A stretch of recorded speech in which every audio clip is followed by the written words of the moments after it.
Hi guys, आज आपण आपल्या शेताचा फर्स्ट व्लॉग बनवतो आहोत आणि आम्ही आज मार्चच्या महिन्यात आलेलो आहोत. आमच्या शेतात आम्ही वालाच्या शेंगा आणि चवळीच्या शेंगा लावलेल्या होतात. इकडे तुम्ही बघू शकता आम्ही एवढ्या चवळीच्या शेंगा काढल्या आहेत आणि तिकडे बाबा वालाच्या शेंगा काढतात आणि अजून खूप शेत बाकी आहे काढायचा. कंबर ऑलरेडी दुखलेली आहे आमची, तरी पण मेहनत सुरू आहे. इकडे मम्मी पण काढते वालाच्या शेंगा, बघू शकता. मम्मी दाखव. हां हाय. हां, आणि तिकडे पप्पा मोठे झालेले झाडं जरा कापतायत, बारीक करतायत. होळीसाठी लाकडं जमा करतायत पप्पा.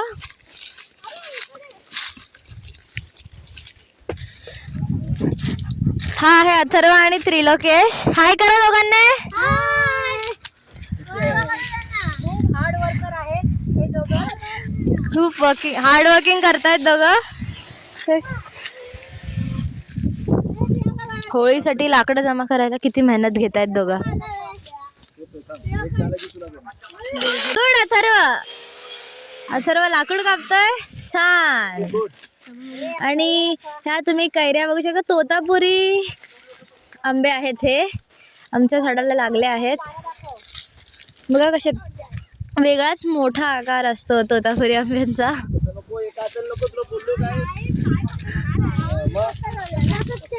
आणि हा आंब्याचं झाड बघा, या झाडाला किती मोहर आलेला आहे. आता मे पर्यंत ह्याला कैऱ्या पण येतील. ह्या बघा, ह्या आहेत चवळीच्या शेंगा.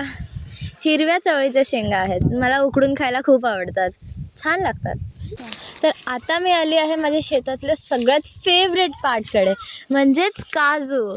हा आहे काजूचं झाड. तुम्ही बघू शकतात एवढे सारे काजू आले आहेत ना ह्याला. या मेपर्यंत तर जाम काजू येतील. खूप आवडतात काजू मला. लास्ट टाइम पण खूप काजू आलेले झाडाला.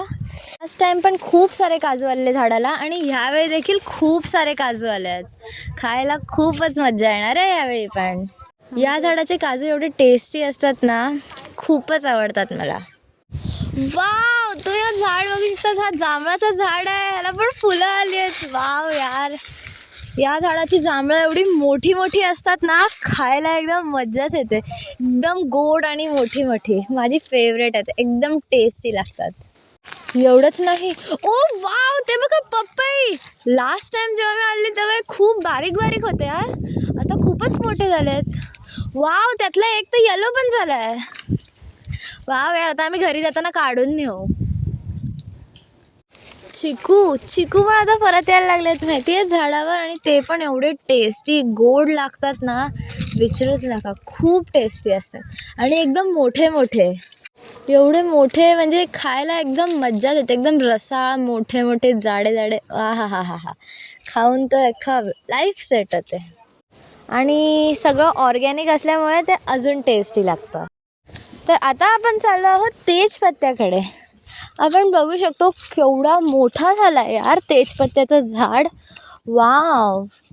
हां, आणि आम्ही तेजपत्त्याची पानं पण काढली आहेत.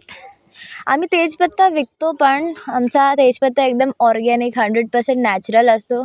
आणि असं नाही की ऑर्गॅनिक असल्यामुळे आम्ही महाग विकतो.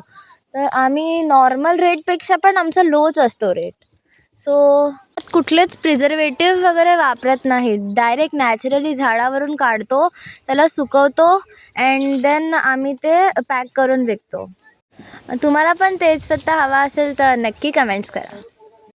आणि हा आहे नारळाचा झाड. हा अजून 1 वर्षाचा आहे. 2-3 वर्षात आता त्याला फळं नारळ लागायला स्टार्ट होईल.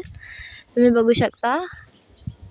आणि हे जे 2 वाफे तुम्हाला दिसत आहेत ती हळदीचे वाफे आहेत. आता ती हळद अख्खी सुकली आहे. आता आम्ही मेमध्ये तिला काढू आणि मग हळद बनवू त्याची. एकदम ऑर्गॅनिक हळद असते आमची. आणि आम्ही हळदसुद्धा विकतो. ती पण एकदम लो प्राईजमध्येच विकतो, कारण ती 100% नॅचरल असते विदाऊट एनी प्रिझर्वेटिव्स. ही हळद आणि एकदम नॅचरल आहे. ह्याच्यात आम्ही कोणताही कलर वगैरे मिक्स करत नाही. तुम्ही आमच्या मागच्या व्हिडिओमध्ये बघू शकता आम्ही हळद कशी बनवतो ह्याची प्रोसिजर व्हिडिओमध्ये सांगितलेली. सेम त्याच पद्धतीने आम्ही ही हळद बनवणार आहोत आणि विकणार आहोत. ताकी म्हणजे आम्ही लो किमतीत विकतो, ताकी जास्तीत जास्त लोकांपर्यंत ह्याचा लाभ पोचावा. अजून काढून अशाच प्रकारे आपण आजचा आपला व्हिडिओ हा संपवणार आहोत. तुम्ही बघू शकता इथे सगळे लोक तेजपत्त्याची पानं काढायला सुरुवात पण झालेली आहे आणि आता आम्ही हे विकणार देखील आहोत. सो इफ तुम्हाला हवा असेल तेजपत्ता तर नक्की कमेंट्स करा आणि कमेंट्समध्ये सांगा. तोपर्यंतसाठी जर का व्हिडिओ आवडला असेल तर लाईक करा, चॅनलवर नवीन असेल तर सबस्क्राईब करा. And thanks for watching.